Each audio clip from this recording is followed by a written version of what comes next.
like to begin my remarks by acknowledging that I'm on the traditional land of the Lenape people, past and present.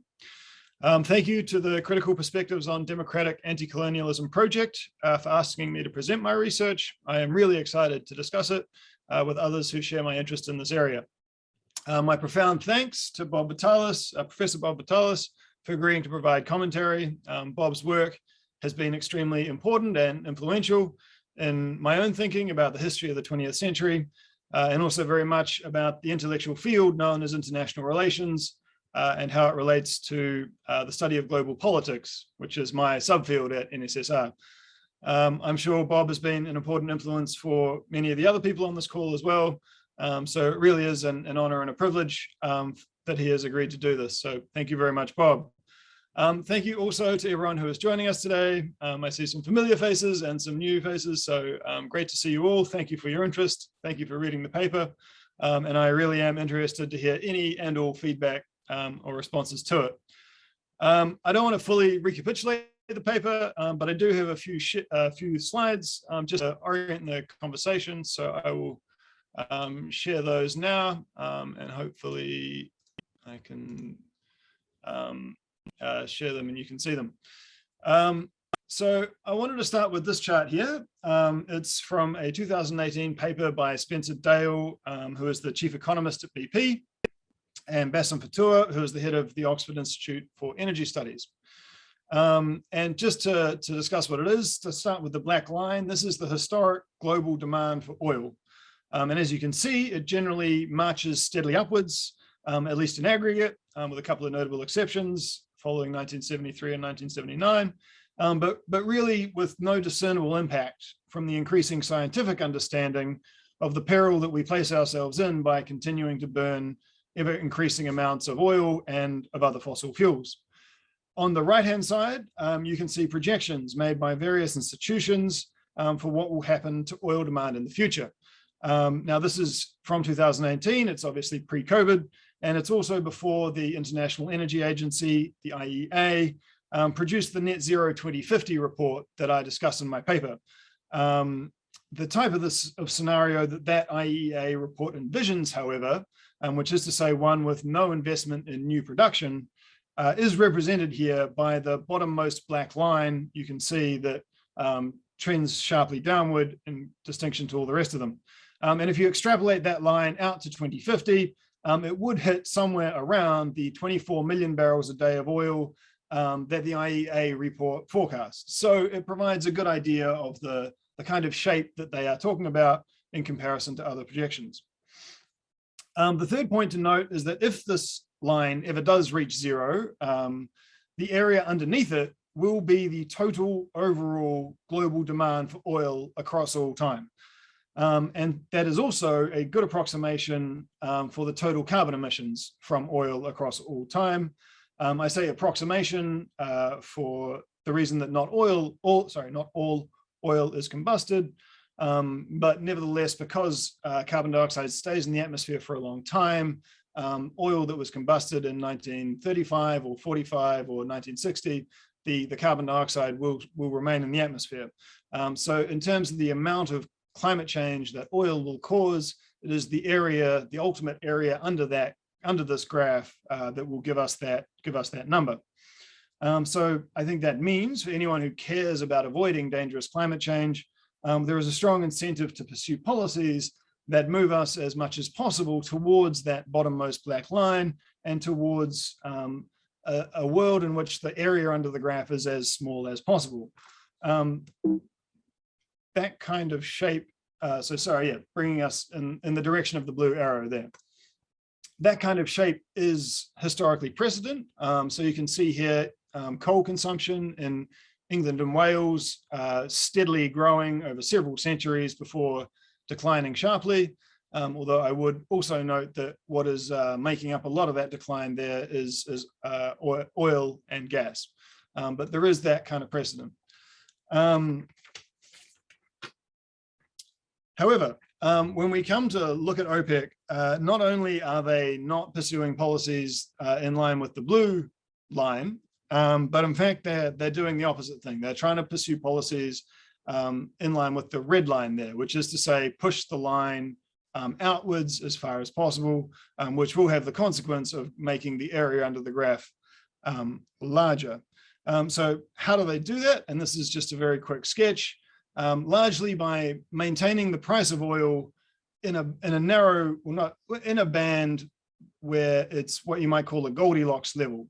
It's high enough to cover the cost of production, but it's not so high that too many people buy electric vehicles or switch to alternatives. In response to that, there are perhaps you could say two different approaches to dealing with that issue. One of them we might call the demand side climate policy, which is essentially the idea that we increase reduce the cost and increase the distribution of alternatives, such that EVs, for example, become cheaper and cheaper, which means that they outcompete oil, and eventually the oil business is forced out of, oil companies are forced out of business because the price of oil falls to be so low that it falls below the cost of production. We can, however, anticipate a different type of strategy, which would be one which is a supply side climate strategy, which would have the price still not rise so high as to cause a recession, but to not have the objective of maintaining oil's competitiveness against competing forms of energy for as long as possible.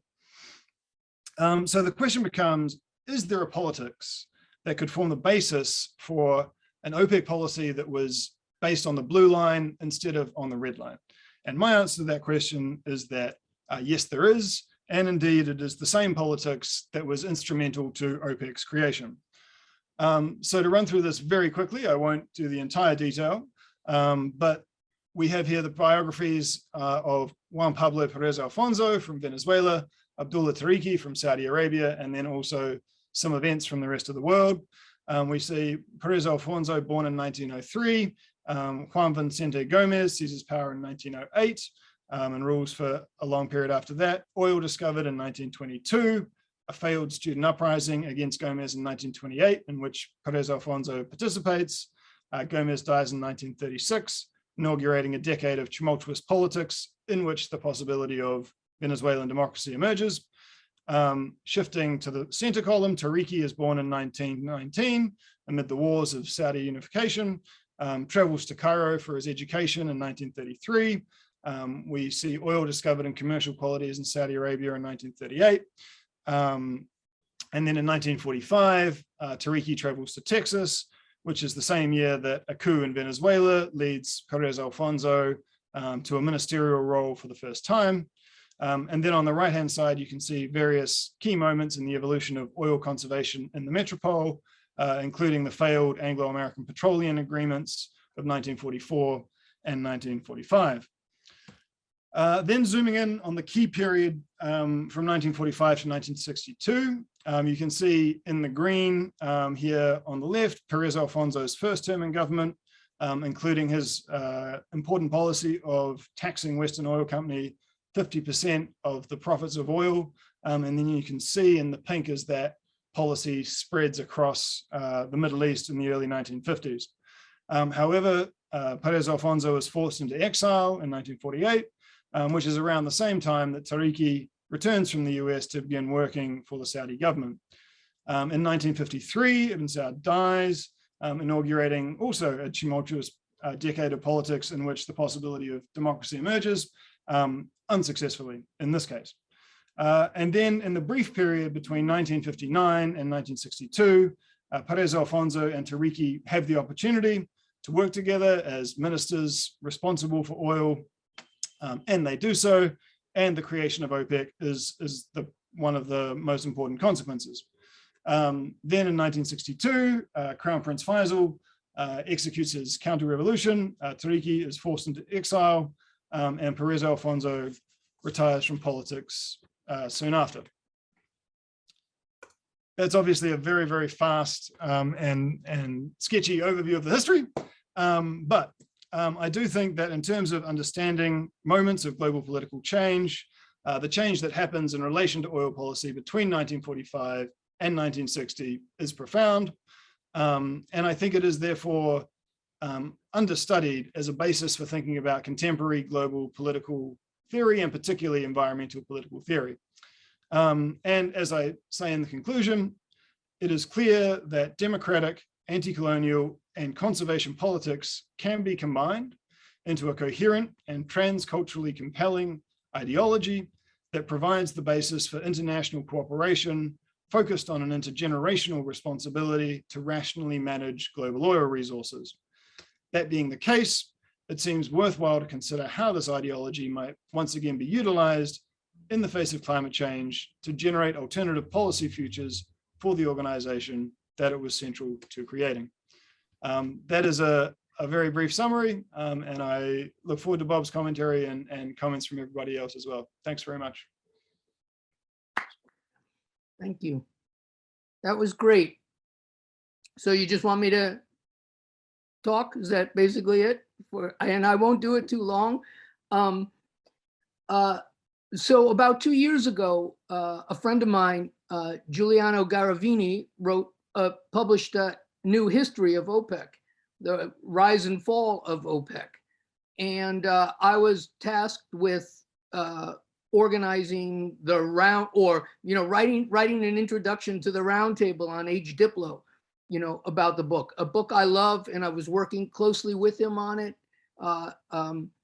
But here's the deal: toward the very end of that book, he has this virtually one-off statement, right, in summarizing, what his history has done, because it's a kind of, if you want, it's a revisionist history of OPEC for our era, exactly in the way that Michael himself is speaking about, that we have these like kind of caricature accounts of OPEC and or have been obsessed with, one or two dimensions of it, the way political scientists are about its capacity or not to shape the price, and when that stopped and has it stopped and so forth.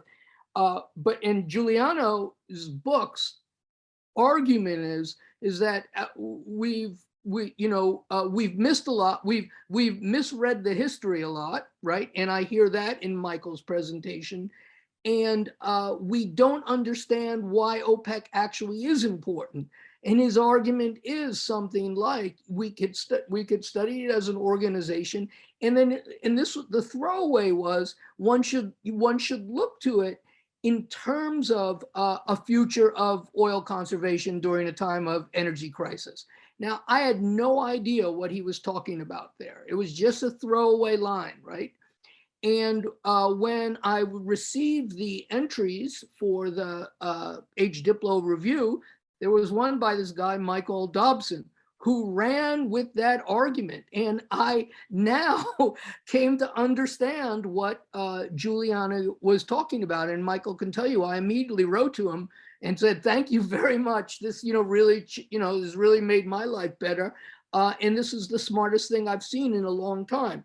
And I think the paper we're reading is the longer version, of that very short review, but rich review and recovery that Michael proposed there in the roundtable and is now kind of exploring here. So, I agree with everything he says, both about, what we don't understand about OPEC or how we've come to embrace it or understand it, and why we need to go back and look again. Now, of course, there's a lot of returning to, right, to accounts of, or diplomatic, what we used to call diplomatic historians, and now we talk about US and the world historians, other folks kind of going back and looking at things like the Bandung moment, the creation of the non-aligned movement, and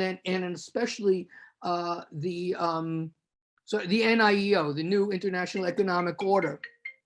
And so some of that is good work. Some of that is overly romanticized work. Michael's work seems to me to be a part of that moment, but a lot, my perspective, a lot richer, with a project in mind that makes a great deal of sense, right? He's trying to understand, what can we learn from that period that he's talking about that might help us to understand the future of the policies that folks, or might design policies for the future. And he's got a very poignant ending to that paper, and I had it outlined in red, right? Which is that this history that he's uncovering is not yet part of or understood by the kind of political and social movements in the United States and elsewhere that need to know this, right? So I am with him on this all the way. And really, in reading the longer paper today, and by accident, for another reason, I'm going to get up, so I'm going to look goofy for a second. I was looking at this old book from 1971, The World Petroleum Market. And that's right, OPEC's around for 10 years at that point. And this iconoclastic economist, Maury Edelman, is really, he's ahead of his time in a lot of ways, because he's already challenging the conventional wisdoms about the moment, and in particularly interested in understanding what OPEC is doing at a moment, right? So this is 71, prior to the so-called, a boycott and all the stuff that we think about and get confused about with OPEC. But OPEC Matters, he says, in a quite important way. And he's doing kind of, detailed econometric analyses and showing that by 70 or 71, OPEC had really seized the lion's share of the rents that were being produced, in this controlled world market at the time from the firms. So in the United States in 1971, hardly anyone thought about OPEC as something significant. And in fact, all through the energy crisis, we misremember it now because remember many of them, many things going on at that moment. Let's put it that way. Or to steal a line that Maury Edelman says is, the common sense knows many things, or conventional wisdom knows many things that are not true. So we know many things that are not true about that moment. But a true thing about that moment is virtually no one in the United States thought OPEC was seriously behind the price shocks and price rises. And the main way it was argued in the United States by liberals fundamentally was that and progressives at the time, that these were the oil firms, the Seven Sisters that were really behind the crisis. I can show you, kind of I dug up account after account by liberal economists, political scientists, pundits, and so forth, arguing that it's not OPEC, it's the firms. Edelman really challenged those views. So, having read Edelman, he's also interested, right? So I guess I'm moving in this direction, Michael, to push you further, either tonight and on in with your work.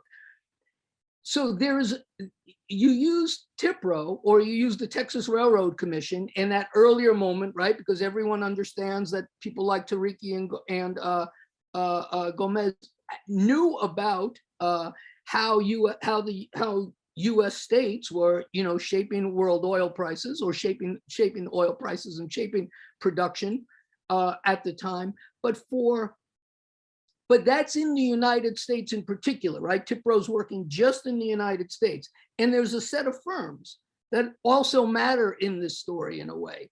And Edelman is very interested in how it is, right, that without the kind of complete coordination that we see later in OPEC, there's some kind of a process of controlling price and production, right? And so that's the world of firms, right? Or the firms are there at the moment. OPEC, in some sense, seizes a moment from the firms, and if they've overturned the relationship with the firms, or the firms are no longer in the driver's seat, and the OPEC producing countries are for some, let's say this, roughly short period of time, because that moment of the 70s kinds of changes the oil market in fundamental ways, right? In such that, which is what you're wrestling with in a way, because in your own account, right? As OPEC moves, as OPEC moves forward, it is no longer doing what it is that you see as key for the future, right? If I understand you correctly, and or if I understand the history correctly, in the world we live in now is not the world of OPEC in seven majors and TIPRO. It's a much more complex market with many more actors, many firms, state-owned oil companies that whatever our caricature of them are acting more and more like the Seven Sisters themselves, right? In terms of seeking in order to do new exploration. Say you're an Indian state-owned oil company, you're a Chinese state-owned oil company. In our caricature models, these firms are under the control of the state and they're just delivering the oil back to the state in some kind of weird way. But the reality is that these state-owned oil companies are selling oil all around the world, and in order to fund their future exploration, they're borrowing on the same capital markets as Western firms. So I guess what I'm asking about is that model that you see that emerges in a key moment and is then for whatever sets of reasons that you understand and will explore is superseded by a kind of, an OPEC more interested in producing as much as it can and doing much less about conservation, right? How does that model, right? How this democratic model that you imagine in the future, how does that emerge, or how is that put forward, given the array of institutions that now exist that were not in existence in this period that you're looking at? So because that's what you're interested in, the 2040s, and you're thinking there's something there in the 1960s and 70s that will help us get to our preferred 2040 and 2050. Well, how does that work? I guess is the if you have some suggestions about that, that's what I'm most curious about. But in terms of how you understand the past and why this is so important to read, right? Again, and especially if you're interested in democratic anti-colonialism, right? OPEC really did matter. Or the folks that you're speaking about really did matter, though they're superseded in some way. So you're absolutely right about that. So I want to know more about the present and future. And thank you. Thank you very much. I just want to make a quick motion and thanks. I forgot to say thanks to Julian, who is on the back helping and organizing everything. We both are helping the initiative. And if you agree, Michael, you can answer these questions and then later we can just open the floor. Is that something that you would like? Thanks, Monica, and thanks, Julian. And yes, that sounds great. I'm happy to respond to Bob's comments and then hear from other folks as well. So thank you very much, Bob. That was very kind and very enthusiastic, and I really appreciate it. And also the push to go further. And I managed to turn my camera off so I didn't look goofy, but I also grabbed this, which is Murray Edelman's The World Petroleum Market from 1971. And it is a very elegant and important text, I think, and cuts through a lot of, with that kind of deft economist's eye, a lot of the sort of otherwise ideological or political thinking about OPEC. I mean, I guess to respond to your challenge, as it were, I think there's kind of two aspects to what you're asking there. One of them is a technical question about global markets and the challenges that are incumbent on in a world that's producing 100 million barrels a day instead of 30 or 40 or 50, and one that is excuse me, the places production come from are far more diverse and dispersed. And I think you already see some aspect of a response to that with the emergence of the OPEC Plus organization, which is basically the involvement of Russia and several other countries, which essentially boosts OPEC's market power and its ability to influence the market. And then we saw the kind of but a lot of this happening in response to the collapse in demand from COVID. And that was such a, that was an unprecedented shock in absolute terms and also in percentage terms, in terms of the speed of the collapse in demand. And, so the world lost about the same amount of oil as was total global demand during the end of the Second World War. It was a huge collapse, and that necessitated a shift in which not just OPEC and OPEC plus countries, but also Norway and indeed the United States to an extent, were willing to contemplate a coordinated removal of barrels from the market in order to prevent the total cratering of the price. And that was reasonably successful, and that sort of illustrates the short-term capacity to manage the market, as it were. I think what I'm interested in is the more long-term piece, and how you go about drawing down oil production globally at the pace that's required.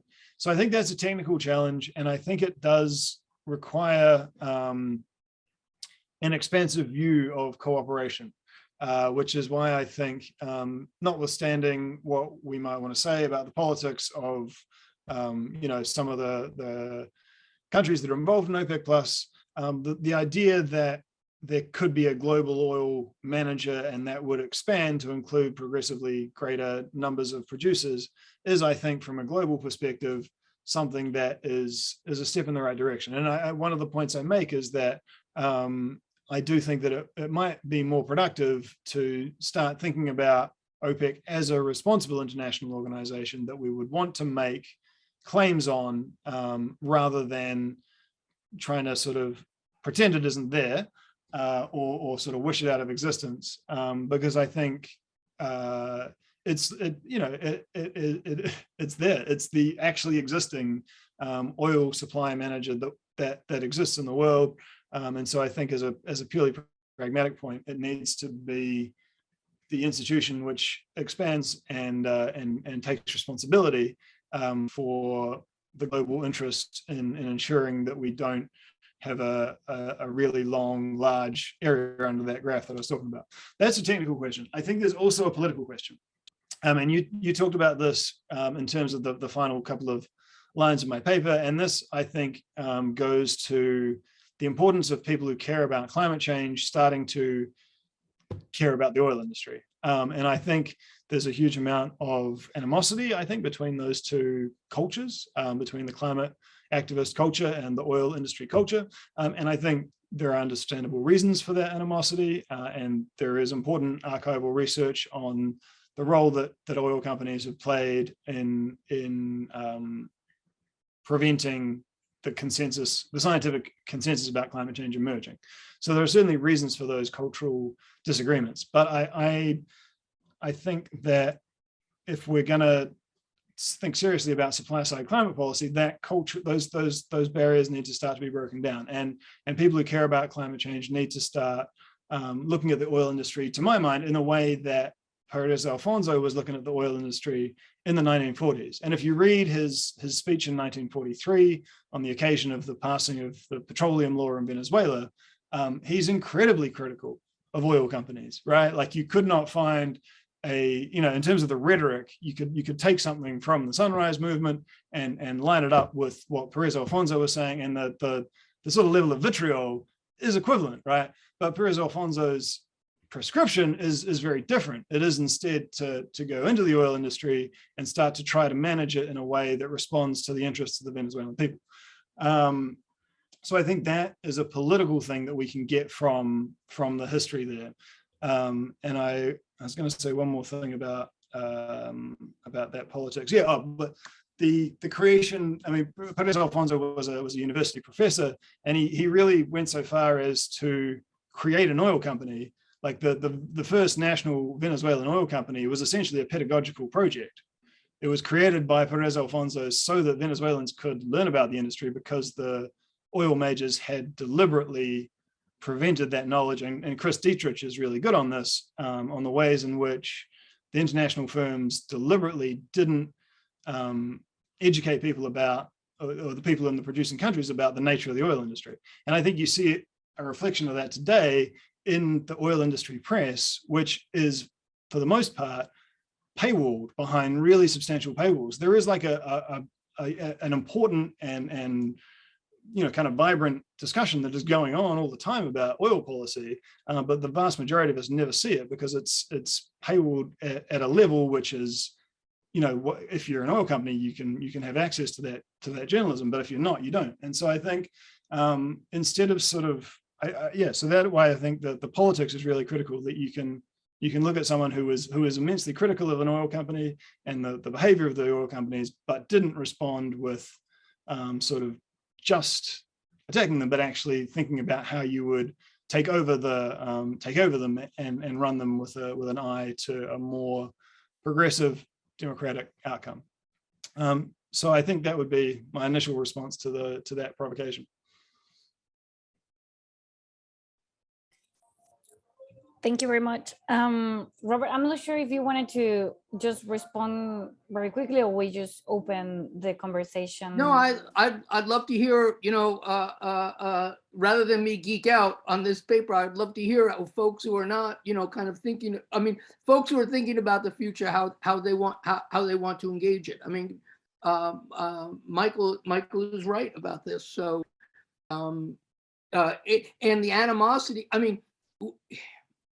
I'll simply say or reiterate or reinforce this idea that our caricature, the oil firms themselves are, deserve criticism, but we also, it's surprising how few lefties, for lack of a better term, or progressives, dig down deep to understand, the current market. So I'm thinking back to 2003 in the invasion of Iraq, where so much work was done that was just like kind of nonsense on the part of a variety of intellectuals, et cetera, and very few folks, and I can show you those left references of folks who actually got it more or less right. There's one or two of them as far as I'm concerned. So we do have this barrier to knowledge to overcome, I think, or our politics sometimes get in the way of our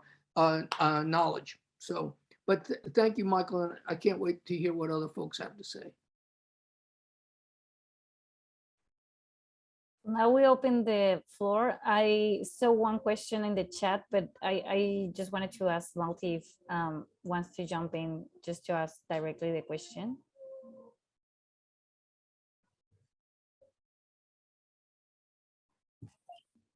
I'm sorry, was that an invitation for me to speak? Yes, please. Hi, my name is Milty Leonard, and I'm very new to this space, so I apologize for my ignorance. But I was listening to the speaker give the timelines, and I noted that he did make references to political instability, both in Latin America and in Iran, where there was a chance for democracy and possibly the people making, foreign oil extractors pay for the privilege of access, taking their natural resources, and that there were assassinations, so people were forced into exile. And just noting how the demand that just ballooned because, it was cheap at that time. But now we're talking about scarcity and high prices, and and a lot of that is contained in the political instability in those regions. And I'm wondering if has anyone done like an analysis of how powerful countries who go into less developed countries or weaker, not as strong countries, to extract the natural resources and then manipulate all of the political elements so that the people get shortchanged for a very long time. And we get political instability in that country because they're short on funds. you know, and it becomes a whole debt cycle and trap when they actually have the resources and they're not really profiting from them. You know, some elements may be profiting from them, and that's all because of outside interference and support. And you know, it just seems to me that were people allowed to take the benefit of their natural resources and get paid for them, we would have more sustainable growth, a more reasonable growth, and prices would be cheaper because we're not dealing with the political instability that we're seeing in, you know, regions like that. Or is that just a phantasma in my own mind? So that's my question. Thank you very much. Thank you very much, Milty. That's an excellent question, and I think that the basic answer to it is yes. That did characterize a lot of the way in which oil companies operated until, say, well, I think from the beginning of the concessionary system, and the international law that governed the contracts that the oil companies, the major Western oil companies, entered into with these countries. There's a history that goes back hundreds of years for trade in other goods, and a concession contract is an agreement between a private company and a public government for the exploitation of resources, and they were often profoundly inequitable from a contractual perspective. And I think one of the important stories of OPEC, both starting say in 1945, but with some antecedents before that, but the project of OPEC, and certainly part of the political appeal of it, was precisely rebalancing that deeply unequal relationship between the firms and the countries. And again, Chris Dietrich is really good on this, and on the way in which a group of people he calls anti-colonial elites. So Tariki would be an example of that. Is someone who is able to be educated in the West, and to make use of Western experts as well. He retained a guy named Frank Hendricks, who was an American lawyer who worked for the Saudi government. And Frank Hendricks actually made the point that Western countries guard their sovereignty very, very jealously. And if a Western country was ever in a situation where they were in a contract with a private company that they felt impinged their sovereignty, they would review that contract and change it. And that was the doctrine of changed circumstances, and that was really important as a part of decolonization, because there was this idea that there was political independence, but political independence didn't necessarily equate with economic equality if the contracts that had been negotiated under colonial times were not revisited. And so a part of the story and a part of what OPEC did is to change that and to actually revisit those contracts and change them. I mean, I forget which one it was, but one of the contracts wasn't due to expire until 1997. I think that might have been the original Aramco one. So there was this collective movement of the anti-colonial forces to change that relationship.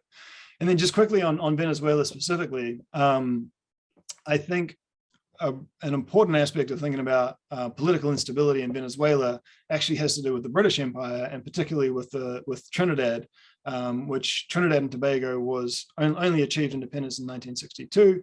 And if you look at a map, Trinidad is I think it's only about 10 or 15 miles from the Venezuelan border. And so for a long time, the British Trinidadian governors would look the other way at Venezuelan political dissidents organizing themselves in Port of Spain. And that was because there was a benefit to a certain level of political instability in Venezuela. So I think the answer is yes, that these things are very much connected, and the history there is really troubling. I mean, I think certainly the behavior of the oil companies in respect of climate change science is worthy of condemnation, but I'm not sure it's necessarily the worst thing they've ever done. And I don't know if it's the only thing we should focus on in terms of the things that they've done in the past that are worthy of condemnation. I think Millie raised their hand, but can you do me a favor? If you want to participate, you can also raise hands so I can manage a little bit all the time. So for now, I will give Milty the space as well. I think there's a replicate there.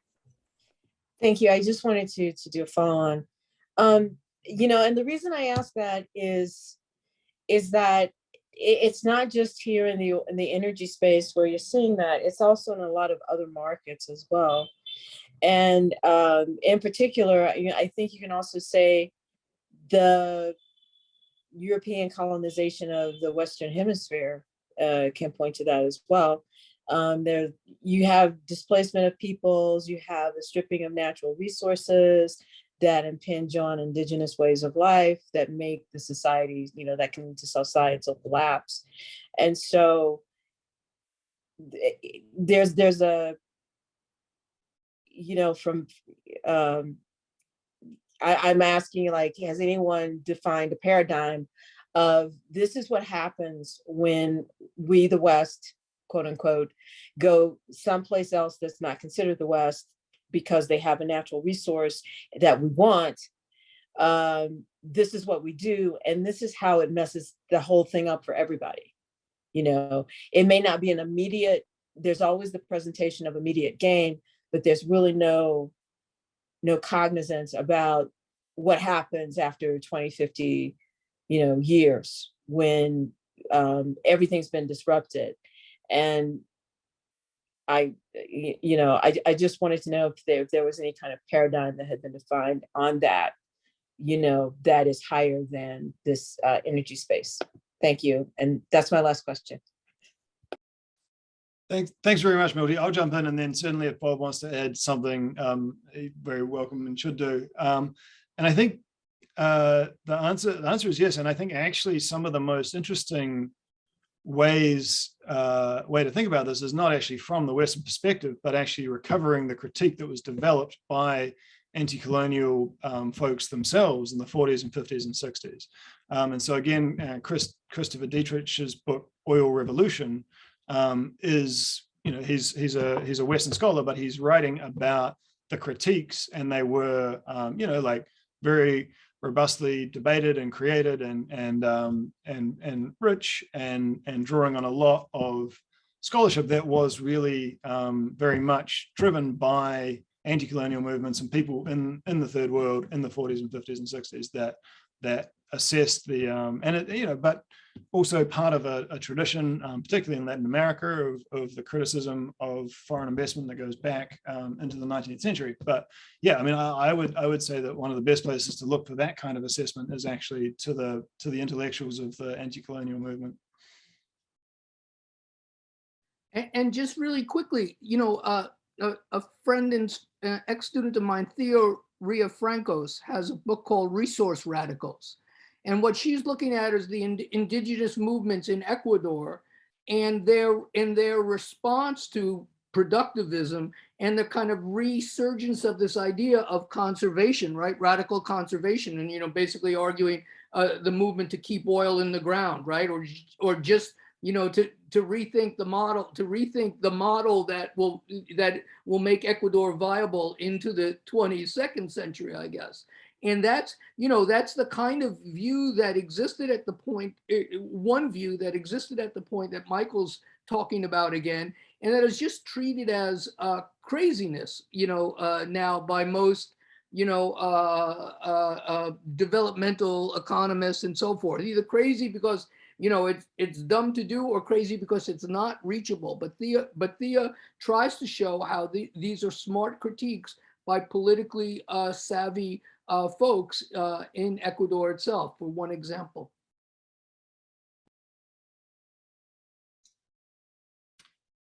Thanks, Bob, and I certainly also endorse Thea's book. It's brilliant. I saw we had a question, Monica, in the chat from Elvira.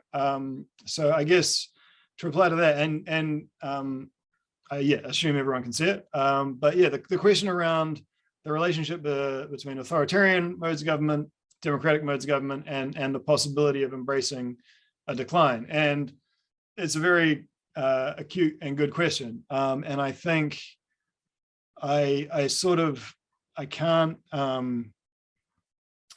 say that the belief in democracy is anything more than sort of a wager and a response to the fact that it certainly seems like the interests in regime survival for countries that are currently authoritarian and dependent on oil resources to fund their governments, there does seem likely to be, if you can't rely on oil rent, you're likely to have to tax your citizens. If you're going to have to tax your citizens, then they are more likely to ask for a say in how that money is spent. So there is, that potential for a relationship between a shift away from a oil rent economy and a shift towards democracy. But it's no sure thing by any means, and I wouldn't want to present it as a sure thing at all. And in fact, I think one way to think about this is perhaps the place where it might be safest, at least, to try to pursue a revival of anti-colonial democratic oil conservation politics is in a place like Texas. Texas is one of the largest producing states in the world. If Texas was on its own, it's been a while since I looked at the numbers, but Texas would be a mid-sized country in terms of its oil production. You have Saudi and Russia and the US as a whole, all producing somewhere around 11, 12 million barrels a day. Then you come down to places like Iran and Iraq, which are more like 4 or 5 million barrels a day. And Texas is more or less at that level, right? So Texas has a huge amount of production, and this is all a result of the shale revolution. And the Texas still has the Texas Railroad Commission, and the Texas Railroad Commission is a democratically elected body. There are 3 commissioners. They get elected once every 2 years. And in 2020, there was a woman named Krista Castaneda who campaigned for the Railroad Commission on the basis of reducing the flaring, and also, on the Democratic side, who campaigned to be on the Texas Railroad Commission and was essentially a modern day conservationist. She was very critical of the flaring, which is a serious problem in Texas. And she was, much more willing to countenance thinking about a Texas economy that moves away from oil, certainly than her Republican opponent. Her Republican opponent won.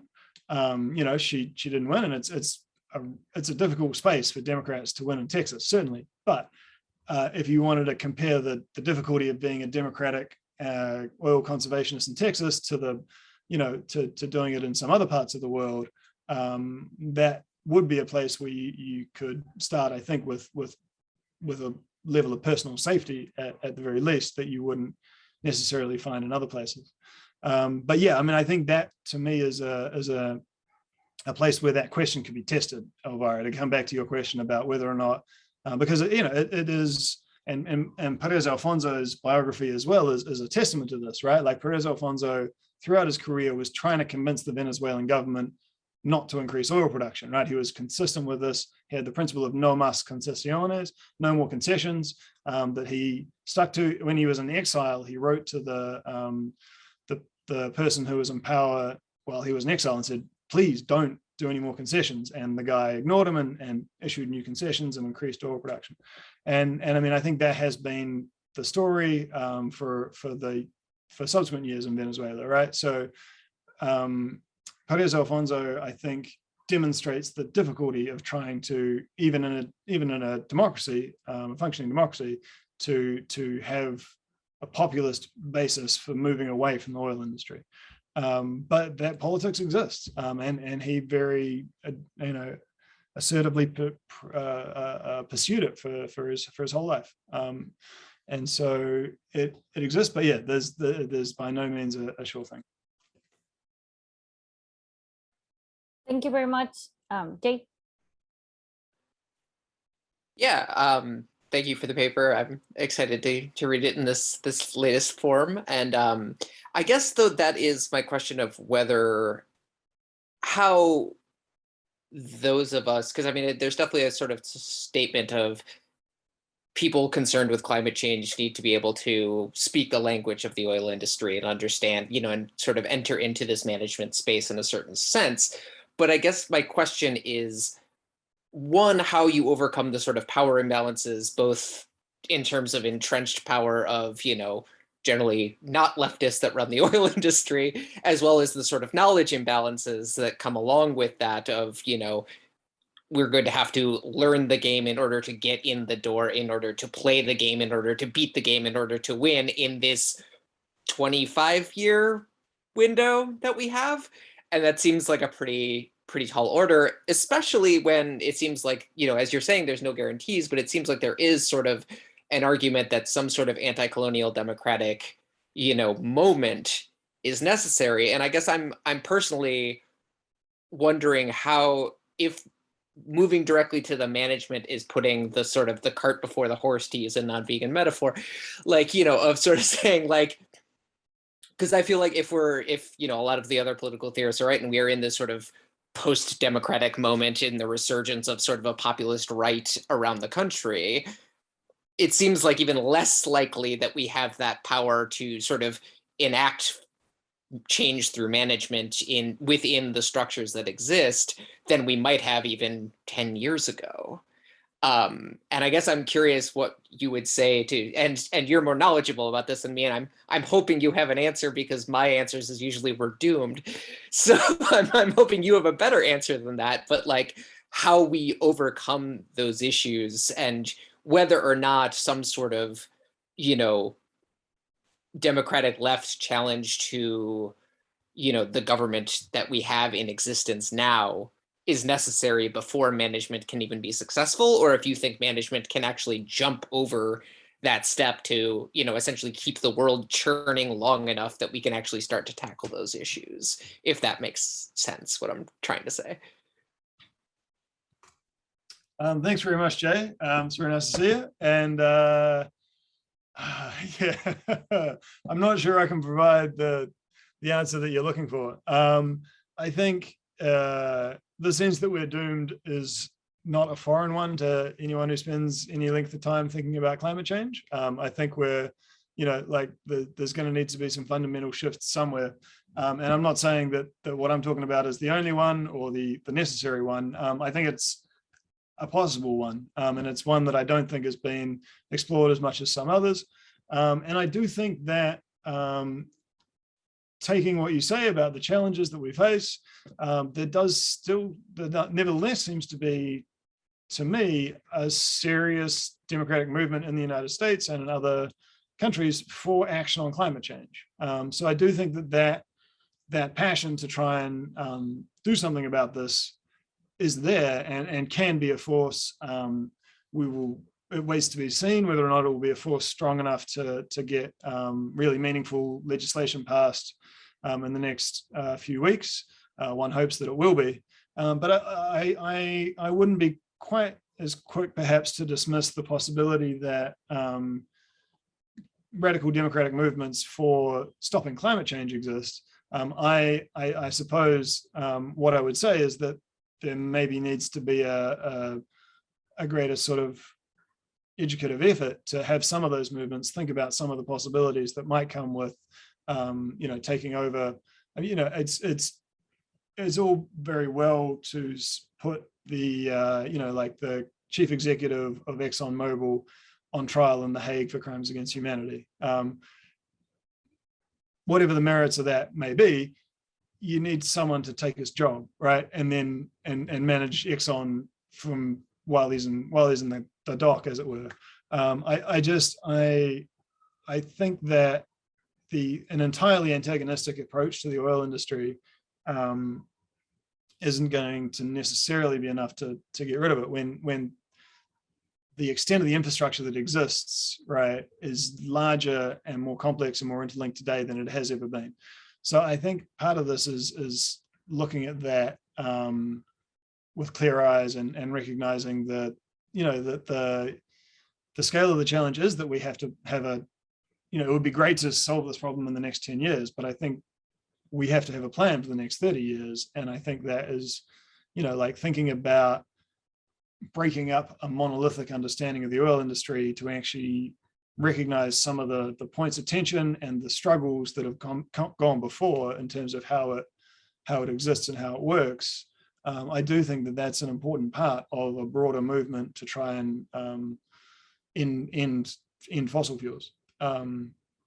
So yeah, I don't know, happy to go back and forth, Jay, if you want to discuss it further. But I mean, I guess my only quick follow-up would be the sort of question of whether or not, and the answer may be yes, because I'm not super familiar, as as your paper points out, I probably should be more familiar, but I'm not super familiar with how everything is run. But like, would, I mean, obviously it's hyperbolic to say just, we replace the head and everything follows, but like, is the industry something that can be successfully infiltrated even with a climate movement, or is creating a counter management of sorts, like learning how the industry runs and not attempting to take it over through internalized, kind of funneling the climate movement into management, of the oil industry, which I think you're absolutely correct. I mean, as much as I would love just to see like, yeah, we move to a green society tomorrow, it's not going to happen. So like, I'd love that. But whether or not, though, I guess my question is, the sort of structure as it exists is malleable enough, and do we have enough of the expertise to jump in any sort of reasonable timeline to steer that ship in a different direction?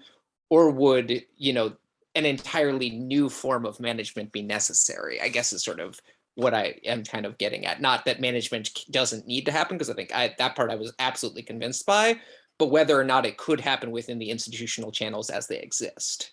And maybe it could, I don't know.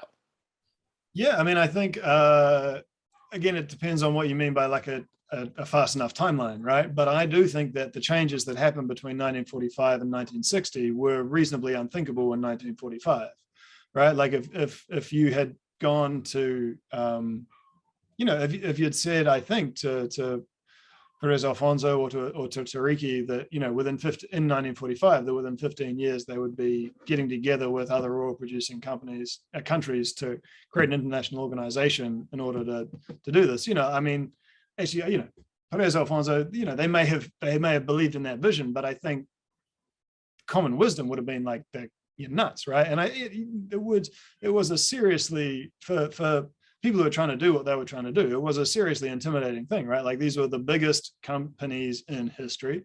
They, had immense resources. And this is still true to an extent, right? Like they were immensely powerful. They had all the money in the world. They had immense expertise, and taking them on would I'm sure to a lot of people would have looked absolutely nuts.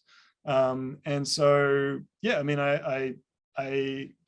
I think the strike, and to go back to your question, I think that does demonstrate, and the changes that happened do demonstrate that structure is actually remarkably malleable, to go from being entirely managed by essentially an oligopolistic consortium of Western oil companies to being run by the producing countries in a space of a couple of decades. Right now, when we're talking about climate change, a couple of decades is not a short timeline, but in terms of that, in principle, malleability, I think that the history there is actually somewhat optimistic.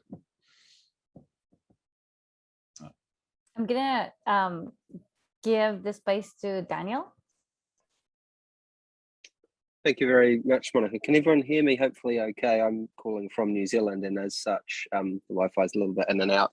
If you hear my son screaming as well, it's his nap time, so I apologize for that. I should preface my question with an admission that I am by no means an academic, notwithstanding having studied with Michael many years ago at the University of Otago. I am a lawyer, a commercial litigator, and I think my question dovetails a little bit off Jay's really helpful input on the institutional structures that may or may not exist to interlace with your very interesting, I think very convincing view, Michael. My sort of wondering is more from that dispute mechanism angle, slightly more specific, I think, what you and Jay were just discussing. As you quite rightly say, there are a number of mechanisms by which change can be effected, consistent with recognising and acting upon climate change, democratic movements within certain governments, legislation that can be passed in any number of national communities. That's not to say, of course, though, that there's not other mechanisms that also exist: international investment law, supranational organisations such as you quite rightly say, OPEC plus, various other trade organisations, and both private and public international law enforcement agencies, both at a tribunal level and actually at an agency level.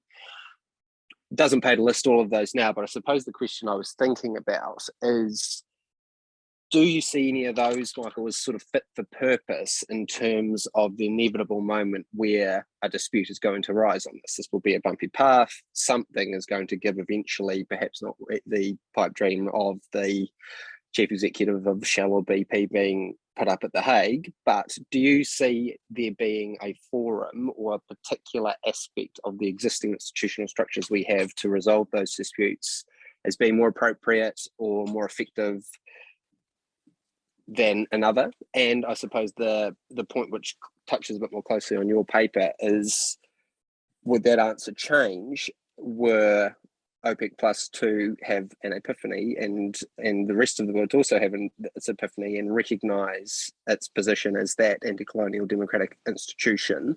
Does your view change on that were sort of your paper to become a reality when we woke up tomorrow? It's a very long question, sorry, and I do apologise for that taking far longer than I thought it would. No worries, Dan. It's very nice to see you.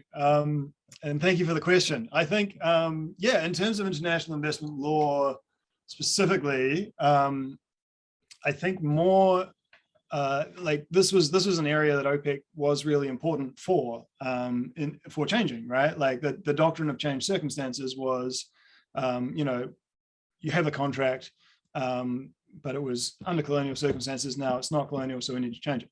To my mind, and I haven't read a huge amount about this, but I think one interesting thing to think about is whether or not there is actually a lex petrolia, and a law specifically of oil. And if there is a lex petrolia, and I think views differ, I think the contemporary manifestation of changed circumstances would be to say, if you have a contract to extract oil and you decide not to extract that oil, no one can take you to an international tribunal and ask for investor state compensation, essentially, right? So one of the really problematic aspects of contemporary international investment law is precisely that it opens up countries to private suit from investors, right? So if the government of Vietnam, for example, having contracted with a company in Australia to build a coal-fired power plant, elects no longer to build that coal-fired power plant, then if Australia and Vietnam have a bilateral investment treaty, there's a possibility that that Australian company can sue the Vietnamese government, and that acts as has a chilling effect on the capacity of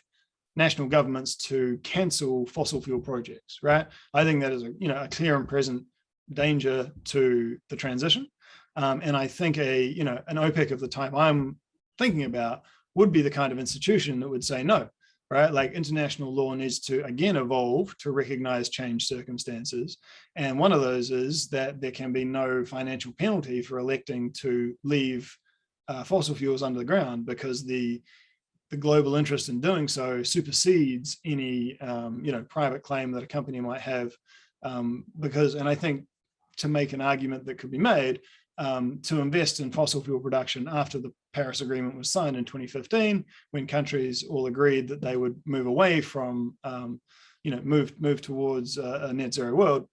I think there is a case there that investment was made under, assuming that there was a stability for those kind of investments that does not and cannot exist in a world that is moving towards eliminating the use of fossil fuels.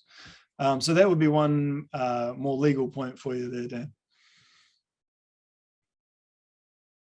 Greatly appreciated. Thanks, Mike. And my thanks to everyone for humouring me on that point too. Thank you.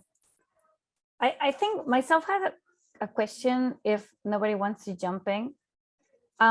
Michael, thank you very much for the work. Also, Bob, for all the insights.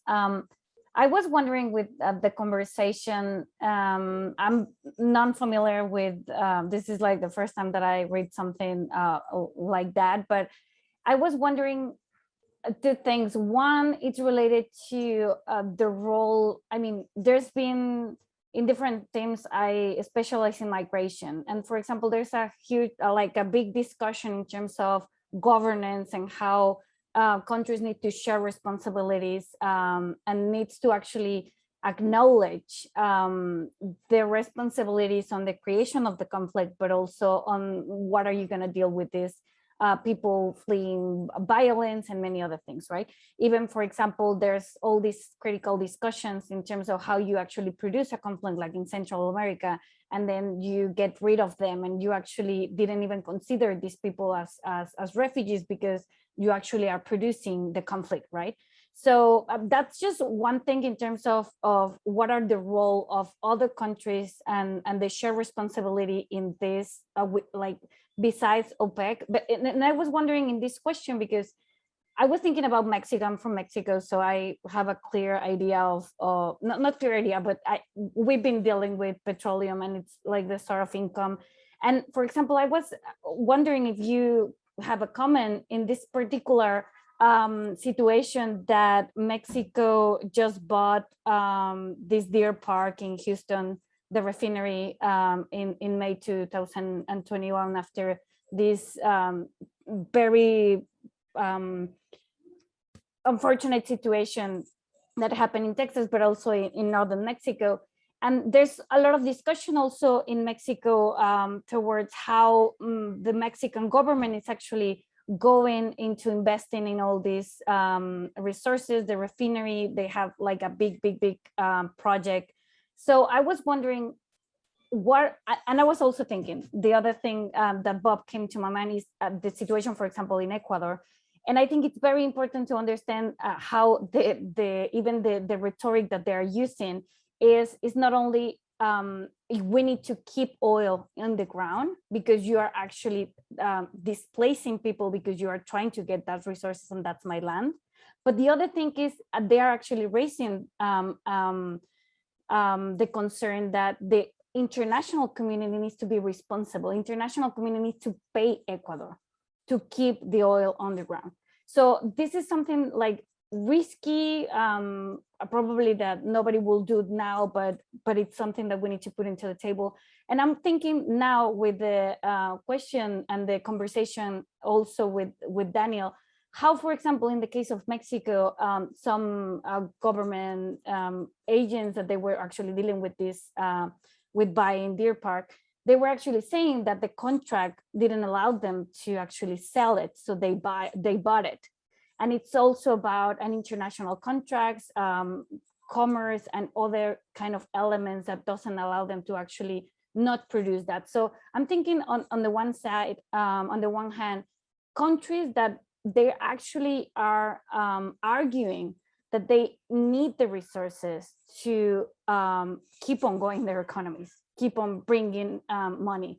And that's also a kind of idea in terms of sometimes we think that all countries are the same and we just need to deal with the same specific activities for climate change because it's global. But at the end, countries and sometimes local governments or small countries, governments from small countries, they don't want to deal with it because they don't have like the liquidity or even the money to actually deal with it. So I'm wondering these two things, like the global responsibility, but also if you have a comment on the Mexican case, and also about how actually governments are tied to react, that you actually started the conversation with Daniel, but maybe you have a follow-up on that. Thanks very much, Monica. Let me start with, I don't know the specifics of the Mexican case. I might not speak too specifically to that. I do know that the largest refinery in North America is owned by Saudi Aramco. And I think that's very interesting in terms of, kind of complicating ideas about foreign oil. when when the largest American refinery is owned by Aramco.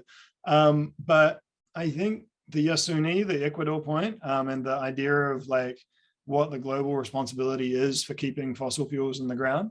There has been some interesting work. I didn't cite it in the paper, but I probably should have. Looking at the idea of developed countries paying developing countries to keep oil in the ground. But I think the Yasuni experience was reasonably sort of unpromising in that respect. The amount of money that Ecuador was hoping to get wasn't received. But I mean, I think the point that I would make from starting to think about OPEC as a responsible organization would be to say, is it really the international community as a whole that should have the responsibility for paying to keep oil in the ground? Or can we start to think about the fact that if oil in Ecuador or another developing country is not developed, that rebounds to the benefit of the incumbent producers, right? And so this is a very kind of Maury Edelman, I think, point, which is to say, if you think about all the oil that is currently under the ground, the oil that is under the ground in Guyana, for example, right, needs, something, I don't know the figure, but let's say $100 million would probably be reasonable when we're talking about these expenses, right, to build the necessary infrastructure to get that oil out of the ground. On one view of it, if you did have necessary coordination, that's $100 million that doesn't need to be spent, because we already have incumbent producers that could produce that oil. So if there was a rational management of the global oil industry, then you could have a situation where instead of it being developed countries, you might say, Saudi Arabia or OPEC as a whole, or OPEC Plus as a whole, goes to Guyana and says, look, don't spend that $100 million, keep that $100 million, and we will, provide the resources that you need for your national development out of the OPEC fund, for example, right? So I think it starts to shift the equation so that instead of that rather dispersed incentive to avoid climate change, which exists for all countries all over the world, you actually focus on the commercial consequences of leaving oil in the ground in one place, which is to increase its value for the places that it's pumped out of the ground in another place, right? And so the bargain would be, even on the most aggressive timeline, someone is going to have to continue producing oil for some period of time.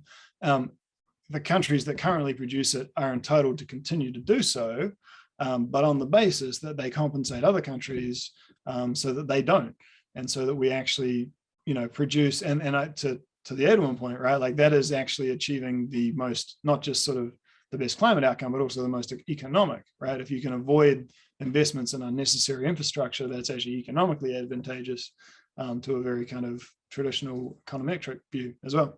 So that would be my thoughts on that. Finding ways to come back to the migration point, finding ways to keep oil on the ground is important for reasons that, and Thea's book is really good on this.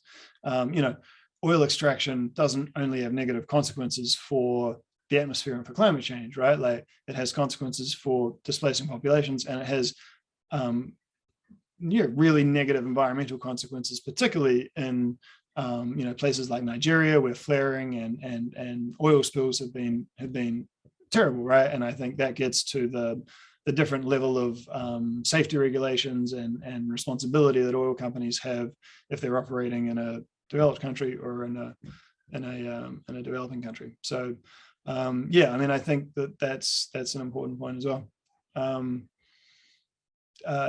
not sure, Jay, you want to come back in? Yeah, just really quick. I guess I'm curious, because thinking about the Ecuador case and sort of this idea of paying to keep oil in the ground as like certainly an interesting and a promising idea. I guess my question, and maybe this, would be, in what way would that be enforced, through sort of, international regulations of some kind? Just because I think of the fact of, like, as I remember it, at least, a lot of that, kind of argument carried with it sort of an implicit threat of, if you pay us to keep this oil in the ground, we're going to keep it in the ground. If you don't pay us, we're going to extract it, and climate, because we need the money, and climate change is going to continue to be a problem. And I guess there is the question for me of how that's enforced to be that countries are remunerated for the value of their resources staying in the ground, as opposed to just creating a new sort of form of a new form of neocolonial domination, where it isn't we're paying you for your oil to stay in the ground as much as it is we're colonizing and dominating you now in order to support stopping climate change and keep your oil in the ground, because you are going to extract it if you don't. And it seems like, to me, it seems like either of those is a plausible sort of reaction, and putting some sort of, plausible in terms of I could see them happening. Obviously one I find abhorrent and one I find, promising. But what mechanisms could you envision existing to actually make that happen? And as opposed to, as a way that sort of goes towards a sort of more equitable global system, as opposed to one that just sort of, that idea becomes corrupted and perverted in some sense to be a new form of colonial control. Can I just, for the sake of time, can we just collect Julian's question, and then maybe we can round up? And feel free to skip mine and do Julian's. Well, thank you. Yes, also feel free for skipping mine, but one reaction is that first, thank you. And I do think that this kind of anti-colonial perspective on the history of the 20th century is very interesting, not only about, or even because it provides some insights onto how to think about alternative futures from the past, no? Like, that's really interesting. But I was also thinking that what will happen, and I just wanted to hear you about this, if one takes like a neoliberal perspective on the history of the 20th century, meaning basically that I was at the same time, I was reading your piece, reading Slobodian's Globalist, and he says that through the perspective of these neoliberals, some of the, let's say, events of the 20th century change. No? So there are basically three ruptures: the politicization of the economic after the First World War, second, the Great Depression, and how to protect the world economy, and third, the revolt of the Global South in the 1970s. So I mention this because people on the right, and neoliberals in particular, and the Geneva School in particular, already knew that probably the OPEC and this kind of initiative represented a rupture in history, even if the left, let's say, probably overlook these kind of experiences. But I was thinking that, for example, these neoliberals were also looking for a balance between firms and countries. And the World Trade Organization is like the more clear expression of that balance, and even how they were able, or successfully were able to find some kind, or reach some kind of success in building that organization. No? So maybe I want you to react in terms of probably thinking about alternative projects, even from the right, the World Trade Organization, or a history of this event through a neoliberal lens, if that will, in a way, enrich or tell a different story. Certainly, I might take a stab at both, and then hand over to Bob so that he can tell us the real answers. Yeah, I mean, Jay, in terms of the possibility of neocolonialism,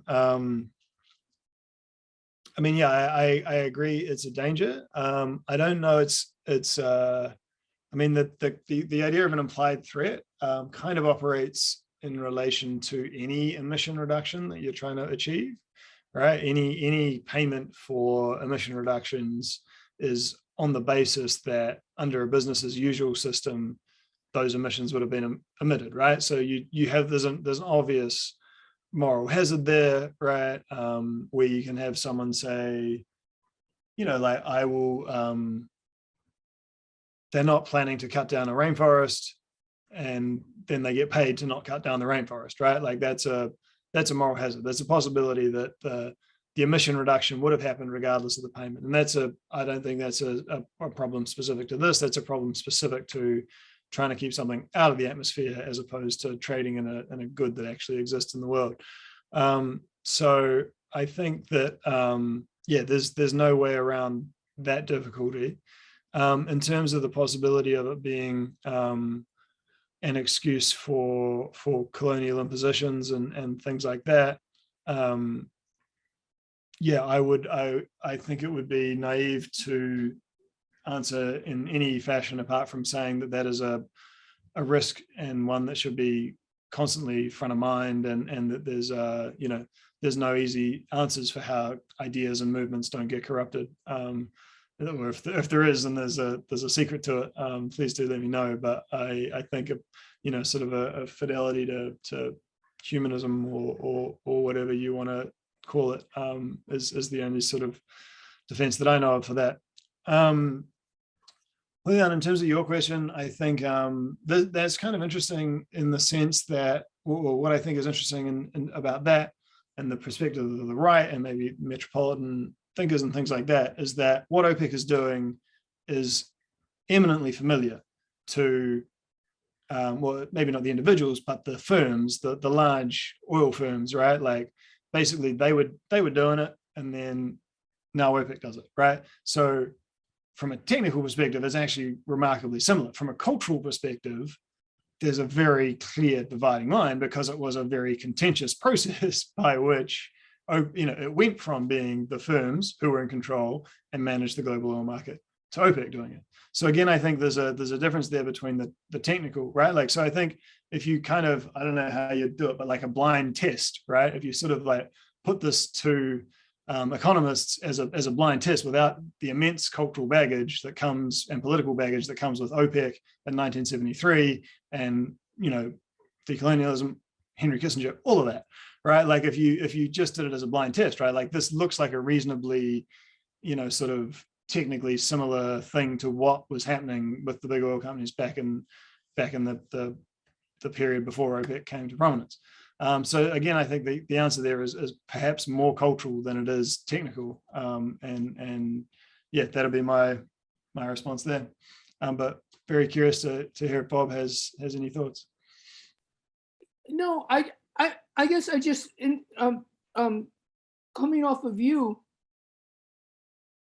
that moment prior to OPEC has also now been forgotten in a way, right? So if we go back to that 71 book, Murray Edelman has to guess a lot about, okay, so precisely how were the firms doing the coordinating? Because of course they were not legally allowed to come together at meetings all the time, et cetera. And he's sort of saying some of that is going on because in fact, the different firms are co-invested in particular, right, in particular oil fields in particular countries, but they're guessing how that's worked. And that you know, that history has not been explored again for decades in a way. So it would be very interesting to see, you know, to what extent were the forms of coordination the same, and they were different in a way. And was Edelman right about, you know, his insight that the firm, from his perspective, if I remember this right, the firms are being constrained by what they can do in some sense because of kind of regulations over them and so forth. Now, was he correct or not? You know, we don't know. I trust me, no, I don't think anyone has studied this again, you know, since roughly that time. OPEC has kind of like overwhelmed us in a way, but I'm also fading. I had a long bout of insomnia last night. So I mean, I'm staying with you. I'm just telling you the brain's not working as well as it might, so.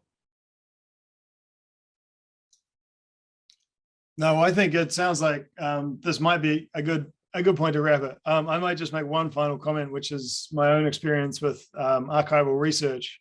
And there's an interesting irony. The BP archives, sort of before the era of climate change science, really easy to get access to. After the era of climate change science, much more difficult to get access to, right? So like if you actually want to go look at the history of the oil industry, they're much more willing to let you look at everything that was before they have the internal documents where they know about the, they're learning about climate change science and figuring out how to respond to it and so on and so forth. But yeah, that was an interesting experience I had when I went to BP's archives, which are in Kew Gardens, I think, in the UK. But no, I think that's been a great discussion. Monica, Julian, I'm not sure if you want to continue, but I'd be very, very happy to leave it there. And thank you very much for all of you who've stayed all this way through. It's great to know there are a few other people who care about this stuff as well. Thank you very much, Michael, and everybody for this fascinating discussion. I just wanted to announce that we're going to have our third and last workshop of the semester. We're going to have Lorenzo Rabano. He is a postdoctoral fellow at the University of Paris, Nanterre. And he's presenting the Global South and the history of political thought. And Anthony Boggs, professor in humanities and critical theory at Brown University, will be commenting. So please keep on joining, keep on building this community that we can keep on discussing all these interesting themes. And if that's it, thank you very much, everybody, for staying, and tune up next session in 3 weeks. Thank you very much, Michael, Bob. Thank you. Thank you, Monica. Julian, thank you. thank you. Thank you, Michael. Thank you, Bob.